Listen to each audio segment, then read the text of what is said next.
Students, आपका स्वागत है आज हमारे मेजर्स ऑफ सेंट्रल टेंडेंसी के एक और लेक्चर में। और जैसा कि आप सभी लोगों ने मुझसे रिक्वेस्ट किया था कि मैं ग्रुपिंग एंड एनालिसिस टेबल पे भी एक वीडियो बनाऊं, तो लीजिए ये हाजिर है ग्रुपिंग एंड एनालिसिस टेबल का एक वीडियो। और बेसिकली आपको पता है कि ग्रुपिंग एंड एनालिसिस टेबल हम लोग बनाते हैं कब, जब हमें कैलकुलेट करना होता है मोड, राइट। तो देखिए बोर्ड पे मेरे पास एक क्वेश्चन है। क्वेश्चन को थोड़ा सा हम लोग एनालाइज करते हैं और देखते हैं कि यहाँ पे हम क्या क्या चीज समझ सकते हैं। सबसे पहली चीज अगर आप देखेंगे तो इस क्वेश्चन में जितने भी हमारे क्लास इंटरवल्स है वो सारे इक्वल हैं, और प्लस साथ ही साथ क्लास इंटरवल्स हमारी नॉन ओवरलैपिंग है। तो मैंने बोर्ड की केसेस में आपको बताया था कि अगर अनइक्वल क्लास इंटरवल्स होंगे तो हमें पहले उन्हें इक्वलाइज करना होगा, जो कि यहाँ पे रिक्वायरमेंट नहीं है। और अगर हमारे क्लास इंटरवल्स नॉन ओवरलैपिंग होंगे तो हमें उन्हें ओवरलैपिंग में भी कन्वर्ट करना होगा, जिसकी रिक्वायरमेंट यहाँ पर भी नहीं है। ठीक है, उसका मैंने आपको एक क्राइटेरिया बताया था कि कब हम ग्रुपिंग एनालिसिस टेबल बेसिकली बनाते हैं। तो उसके लिए हम चेक करते हैं फ्रीक्वेंसी को और देखते हैं कि फ्रीक्वेंसी डिस्ट्रीब्यूशन हमारा रेगुलर है या नहीं। तो देखिए रेगुलर फ्रीक्वेंसी डिस्ट्रीब्यूशन क्या होता है, जिसका जो ग्राफ होता है वो एक परफेक्ट बेल कर्व होता है। परफेक्ट बेल कर्व का मतलब क्या हो गया कि वो minimum to maximum and then to minimum जाता है। तो यहाँ पे ग्राफ कुछ उस तरीके से जा तो रहा है। देखिए 5 है, 7 है, तो मिनिमम से मैक्सिमम की तरफ गया 18 तक, फिर उसके बाद वो घटने लगा, राइट। लेकिन आप एक जगह पाएंगे यहाँ पे कि एक तरह का क्लस्टर है, अगर आप ध्यान दें इस रीजन में। तो देखिए 18 है, 18 तो हाईएस्ट फ्रीक्वेंसी है, तो हमारी मॉडल क्लास ये होनी चाहिए। लेकिन 16 के अराउंड जो डेंसिटी है, राइट, 16 के अराउंड जो डेंसिटी है, देखिए 16 के ऊपर 18 है और नीचे 15 है, 16 के अराउंड डेंसिटी बहुत हाई है। तो हो सकता है कि ये भी हमारी मॉडल क्लास हो सकती है, राइट, क्योंकि यहाँ पे कंसेंट्रेशन बहुत ज्यादा है और इसकी फ्रीक्वेंसी में कोई खास डिफरेंस भी नहीं है ना। तो हम बोल सकते हैं कि ये जो है हमारा 16 जो वैल्यू है, इसके इर्द या इसके पास या इसके मॉडल क्लास होने के चांसेस बहुत ज्यादा है। तो इसीलिए चूंकि 16 के पास कंसेंट्रेशन हाई हो गया, लेकिन हमारी हाईएस्ट फ्रीक्वेंसी एक दूसरी क्लास को चली गई, तो अब देयर इज अ डाउट कि ये हमारी मॉडल क्लास होगी, ये हमारी मॉडल क्लास होगी। हाँ, वैसे हम देख के यहाँ पे ये तो गारंटी बता सकते हैं कि इन दोनों में से कोई एक मॉडल क्लास तो होगी होगी, पक्का है। लेकिन इन दोनों में से कौन सी होगी उस पर थोड़ा सा वी आर अनश्योर, राइट। तो उसके लिए हम लोग क्या करेंगे, ग्रुपिंग एनालिसिस टेबल बनाएंगे। अच्छा, ग्रुपिंग एनालिसिस टेबल में देखिए 6 कॉलम होते हैं, और वो कॉलम्स हमारे बेसिकली कैसे होते हैं हम उन्हें समझते हैं। अगर हम बात करें 6 कॉलम में, तो सबसे पहला कॉलम तो हमारा नॉर्मल जो फ्रीक्वेंसी का कॉलम है वही रहता है, तो ये हमारा कॉलम नंबर 1 है। ठीक है, तो ये हमारा नॉर्मल फ्रीक्वेंसी का कॉलम है। अच्छा, उसके बाद जब ये हमारा नॉर्मल फ्रीक्वेंसी का कॉलम है, तो हम लोग इसमें पहले सेलेक्ट करेंगे कि हमारी हाईएस्ट क्लास कौन सी या हाईएस्ट फ्रीक्वेंसी कौन सी है, तो वो है 18, राइट, क्योंकि 18 की जो फ्रीक्वेंसी है वो सबसे ज्यादा है। तो ये हमारी हाईएस्ट फ्रीक्वेंसी वाली क्लास हो गई, और या इस कॉलम में हमको इसे सेलेक्ट करना होगा। अच्छा, फिर हम अगर आगे बढ़ते तो हमें एक कॉलम बनाते और कॉलम नंबर 2, राइट। और कॉलम नंबर 2 जब हम बनाते हैं तो कॉलम नंबर 2 में हम क्या करते हैं, हम बेसिकली दो की ग्रुपिंग करते हैं। ठीक है, कॉलम नंबर 2 जब हम बनाते हैं तो हम दो की ग्रुपिंग करते हैं। दो की ग्रुपिंग करने का मतलब क्या हुआ, जैसे कि हम सबसे पहले इन दोनों को ग्रुप करते हैं, हाँ, और ये 5 और 7 जब हम इनको ग्रुप करते हैं तो फिर ये आता 12, 5 और 7 को ग्रुप करते हैं तो फिर आता 12। उसके बाद हम करते हैं 9 और 18 को ग्रुप, तो आता 27। फिर उसके बाद हम ग्रुप करते हैं 18 और 9 और 18 हो गया ना, फिर 16 और 15 को करते तो आता 31, और फिर लास्ट ही 6 और 3 को करते तो आता 9। तो 6 और 3 को ग्रुप किया तो आया 9। तो ये हमारा सेकंड कॉलम बन गया जहां पे हम दो की ग्रुपिंग करते हैं। फिर उसके बाद थर्ड कॉलम में भी हमको दो की ग्रुपिंग करनी होती है। ये ध्यान दें कि ये हमारी ग्रुपिंग टेबल बन रही है, हाँ, तो इसीलिए हम ग्रुप कर रहे हैं। तो अब जब हम यहाँ पे दो की ग्रुपिंग करते हैं तो हम पहले 9 और 7 को ग्रुप करते हैं, राइट। तो जब हम 9 और 7 को ग्रुप करते हैं तो फिर हमारे पास आता 16। तो 9 और 7 को मैं थोड़ा सा यहाँ लिख देता हूँ, आपको यहाँ दिखेगा नहीं, there is a blind spot है, तो मैं जो है इसको 16 कर देता। मैंने 9 और 7 लिया। अच्छा, ध्यान दीजिएगा सेकंड कॉलम और थर्ड कॉलम में क्या फर्क है। सेकंड कॉलम हम शुरू से दो लेते हैं, और फिर थर्ड कॉलम हम क्या कर रहे हैं, हम टॉप से एक एंट्री को छोड़ के 2 ले रहे हैं, तो यानी कि 7 और 9। फिर अगली बार लेंगे तो 18 और 16 को लेंगे, तो जो क्या आ जाएगा 34। 18 16 के लिए लिया मैंने तो आया 34। फिर उसके बाद मैं लूंगा 15 और 16 के लिए, जो क्या आएगा 21। अच्छा, ठीक है। उसके बाद मैं आऊंगा कॉलम नंबर 4 पे, और कॉलम नंबर 4 पे देखिए मैं क्या करूंगा, अब मैं लूंगा 3 का कॉलम, तो यानी कि टॉप से 3 अगर लेता तो फिर 5 7 और 9, तो 5 7 12 9 21, तो ये आता 21। उसके बाद फिर मैं उसके नीचे के 3 लेता तो 18, 16 और 15, तो I think it will be 18, 16 which is 34 and 34 then 44 and 49, तो ये आता 49। फिर लास्ट में 2 एंट्री तो हमारी छूट जाती। हाँ, उसके बाद में आता फिफ्थ कॉलम पे। फिफ्थ कॉलम पे भी मैं 3 एंट्रीज को लेता, लेकिन 3 एंट्रीज को लेने के साथ मैं पहली एंट्री को खाली छोड़ देता। जब मैं पहली एंट्री को खाली छोड़ता तो फिर ये 3 आती मेरे पास, तो 18, 7 और 9, तो 18, 7, 25, 25 और 9 विच इज 34, तो यानी कि यहाँ पे आता 34।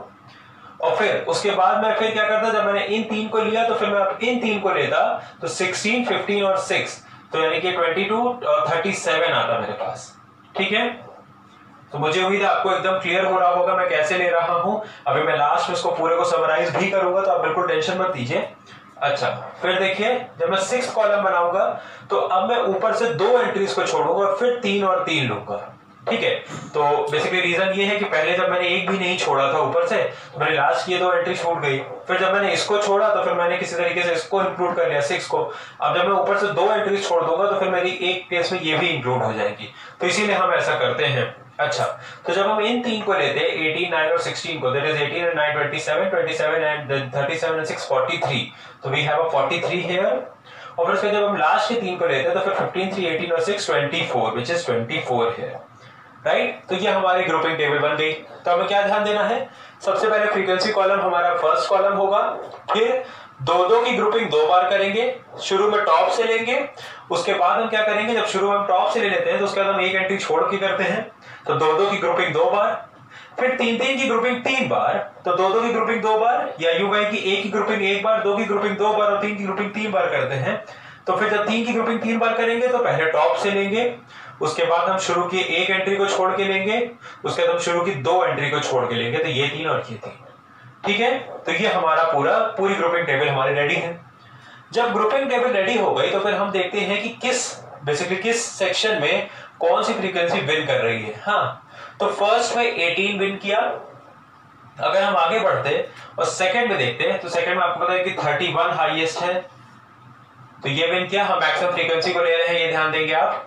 फिर यहाँ पे हमने हमारा विन किया 34, फिर यहाँ पे विन किया 49, यहाँ पे विन किया 37 एंड लास्टली हमारा विन किया 43।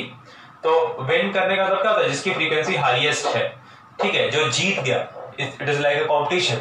अच्छा, उसके बाद जब हम एनालिसिस टेबल बनाएंगे तो देखिए उसमें हमें क्या ध्यान रखना होगा। जब हमारी ग्रुपिंग टेबल बन गई तो आप एनालिसिस टेबल कैसे बनाएंगे।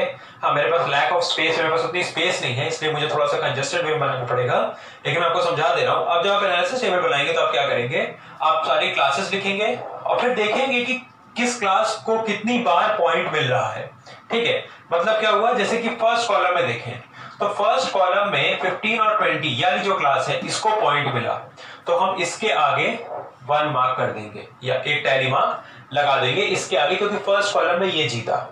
ठीक है, जब हम सेकंड कॉलम में आएंगे तो देखिए हाईएस्ट फ्रीक्वेंसी क्या हुई है, 31 हुई, और 31 आपको पता है कि it is the combined effect of this and this, इन दोनों का कंबाइंड इफेक्ट है। देखिए 12 इन दोनों का इफेक्ट है, 27 इन दोनों का इफेक्ट है और 31 इन दोनों का इफेक्ट है, तो इन दोनों को पॉइंट मिलना चाहिए 16 और 15 को, राइट। तो जब 16 15 दोनों को पॉइंट मिलना चाहिए तो हम दोनों में जो है एक एक पॉइंट को मार्क करेंगे। तो यानी कि हमने क्या किया, हमने 16 और 15 दोनों में ही एक एक पॉइंट मार्क किया, तो हमारा 16 में 1 पॉइंट और 15 में 1 पॉइंट, राइट। अच्छा, उसके बाद आप आते हैं 34 पे। अब देखिए 34 का जो पॉइंट है वो किसको मिला है, वो इन दोनों को नहीं मिला है बट इन दोनों को मिला है, 18 और 16 को। तो जब वो 18 और 16 को मिला है तो हमें देखना है 18 और 16 किसकी किसकी फ्रीक्वेंसी है। 18 16 फ्रीक्वेंसी है 15 20 की और 20 25 की, तो यानी कि इसको एक पॉइंट मिला और इसको एक पॉइंट मिला। ठीक है, फिर हम आते हैं 49 पे। अब 49 किसकी फ्रीक्वेंसी होगी, देखिए 49 फ्रीक्वेंसी होगी, ये 21 इन 3 की है और फिर 49 इन 3 की है, इसकी इसकी और इसकी 18 16 और 15 की। तो जब ये 18 16 15 की फ्रीक्वेंसी है तो हम 18 16 और 15 को जो है 1 पॉइंट दे देंगे। तो 49 के लिए हम 18 16 और 15 को 1 पॉइंट दे देंगे। फिर हम आते हैं नीचे 37 पे। ठीक है, 37 देखिए क्या है, 37 जो हमारी फ्रीक्वेंसी है ये बेसिकली है, टॉप से पहले मैंने एक छोड़ा है, फिर उसके बाद ये 3 और फिर उसके बाद इन 3 की फ्रीक्वेंसी है 16 15 और 6 की। 16 15 और 6 की है तो इन तीनों को एक एक पॉइंट मिलेगा। तो we have 1 point for 16, 1 point for 15 and 1 point for 6। अच्छा ठीक है, उसके बाद लास्ट में आते हैं हम 43 पे। तो 43 देखना है किसके लिए है, तो शुरू से 2 एंट्री खाली गई, तो इसके और इसके लिए है, मतलब कि 18 के लिए, 16 के लिए और फिर 15 के लिए, ये है। अच्छा तो बस अब खत्म हो गया। अब हम टोटल करेंगे किसको कितना पॉइंट मिल रहा है। तो देखिए इसको, इन सबको तो 0 पॉइंट मिल रहा है, इसको 0 पॉइंट मिल रहा है, तो इन्हें तो हटा ही देना है। हाँ, फिर इसे मिल रहा है 4 पॉइंट, इसे मिल रहा है 5 पॉइंट, इसे 3 और इसे 1। अब जाहिर सी बात है जिसको हाईएस्ट पॉइंट मिला वही विन किया, वो क्लास हमारी जीत गई, तो वो क्लास हमारी सेलेक्ट आउट हो गई। It is the natural selection process, इसको हम लोग एक्टिव नेचुरल सिलेक्शन प्रोसेस, इसको हम फ्रीक्वेंसी सिलेक्शन प्रोसेस बोलते हैं, जहां पे फ्रीक्वेंसी के हिसाब से सबको सेलेक्ट करते हैं। तो ये हमने देखा कि 20 से 25 जो है इसको सबसे ज्यादा पॉइंट मिल रहा था, ये सेलेक्ट आउट हो गया, आउट बाहर आई, तो मतलब कि यही हमारी मॉडल क्लास हो गई। राइट, तो ये क्लास हमारी बन गई मॉडल क्लास। ठीक है, तो मैंने आपको क्या बोला था, मैंने बोला था कि ना कि इन दोनों में से कोई एक होगी, तो देखिए ये निकली। और अगर आप कहीं सीधे फ्रीक्वेंसी पे चले जाते तो आप फंस जाते, आप इसको लेके करते, आपका आंसर एकदम वियर्ड आता। हाँ, आपका जो आंसर आता वो कभी 20 से हाई नहीं आता, और वो 20 से हाई नहीं आता तो मतलब, और यहाँ पे आंसर कैंडी 20 से हाई आना है। राइट, तो ये जो है हमारी मॉडल क्लास सेलेक्ट हो गई। एक बार हमारी मॉडल क्लास सेलेक्ट हो गई, उसके बाद तो फिर हमारे लिए कुछ ज्यादा बचा ही नहीं। हाँ, तो अब ये बिल्कुल भी कठिन नहीं है, मैं ग्रुपिंग टेबल को इरेज कर देता हूं, लेकिन आप इसे कॉपी एकदम परफेक्टली करेंगे। तो देखिए, अगर अब मैं बात करूं मोड कैलकुलेट करने की, तो मोड के लिए प्रोसीड कैसे करना है। देखिए, जब हमारी ये क्लास सेलेक्ट हो गई तो हमको पता है कि ये इसकी फ्रीक्वेंसी f1 हो गई, फ्रीक्वेंसी ऑफ मॉडल क्लास, ये f0 frequency of pre model class, और ये f2 frequency of post model class. ठीक है, बस हमें इतनी इंफॉर्मेशन चाहिए ही थी। तो बस अब आप जो है नॉर्मल कैलकुलेशन का फॉर्मूला लगाएंगे, z is equal to l यानी कि 20 प्लस f1 माइनस f0 यानी कि 16 minus 18 whole upon 2 times f1 यानी कि 32 माइनस f0 यानी कि 18 माइनस 15, ये आपने माइनस आउट किया, whole into h, h is 5 class width. अच्छा, या i भी लिख सकते हैं आप, कोई दिक्कत नहीं है। तो इट इज 20 देन प्लस यहां पे आएगा -2 whole upon 32 minus 18, it will be 4 and then 10, 14 minus 15, we have got a -1 here and then into 5 here। अच्छा, और ये हमारे पास फाइनली आ गया 20 and then we have 1 and 1 which is cancelled, so we have 20 plus 2 into 5 which is 10, right? तो यानी कि ये आ गया, एक मिनट, 10 कैसे आ रहा है, कुछ मिस आउट हो गया क्या? 16 माइनस 16 टू 32 माइनस 18 माइनस 15, तब तो ये 30 आ रहा है, और 30 तो फिर बियॉन्ड चला गया हमारे 25 के।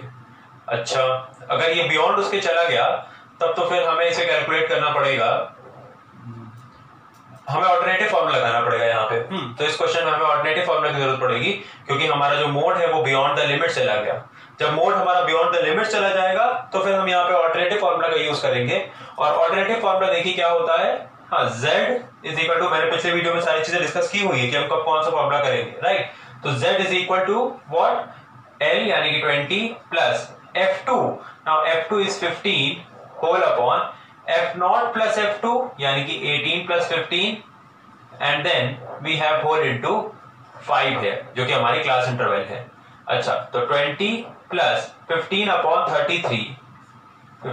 33 होल इनटू 5, ये हमारा कैलकुलेशन हो गया। मैं बोर्ड को क्लियर कर देता हूं।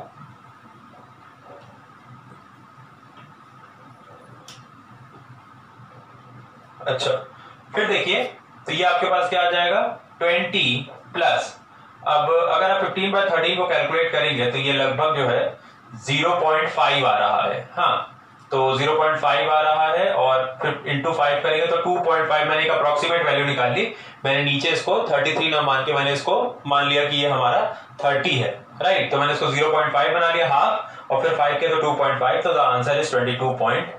5। It is an approximate answer. अगर आप इसको पूरा कंप्लीटली डिवाइड करेंगे थोड़ा सा और मोर एक्यूरेट आंसर आएगा। हाँ, बट वो मेरा कंसर्न नहीं था। मेरा कंसर्न था कि बेसिकली हमें इस क्वेश्चन को कैसे सॉल्व करना है। ग्रुपिंग एनालिसिस टेबल का आपको कंसेप्ट क्लियर हुआ होगा।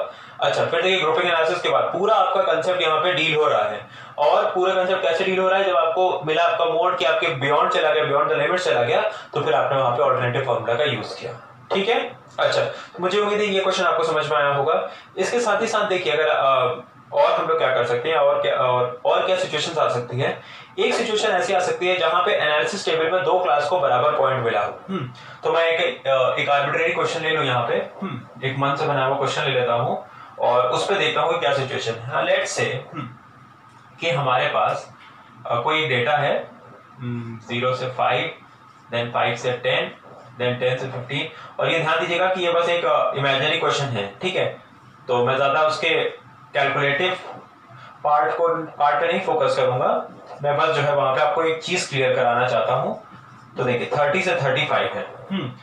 और ये देखिए लेट्स से कि हमारे पास 2, then 5, then 4, then 3, then 6, then 4 and then 1 ये है।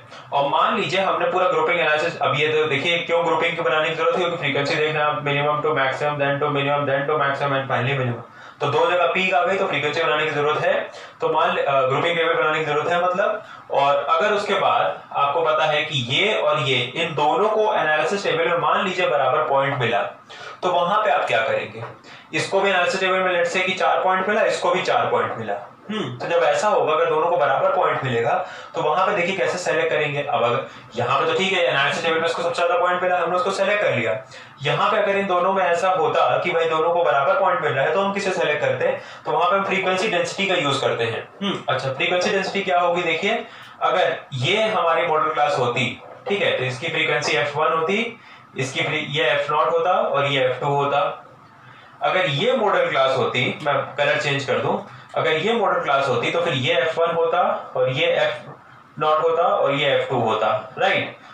तो अब देखना है कि किनका सम हायर आ रहा है। तो देखिए ये 5, 4, 9 एंड 2, 11, 5, 4, 9, 2, 11 हो गया। और ये देखिए 6, 3, 9 और 4, 13 हो गया।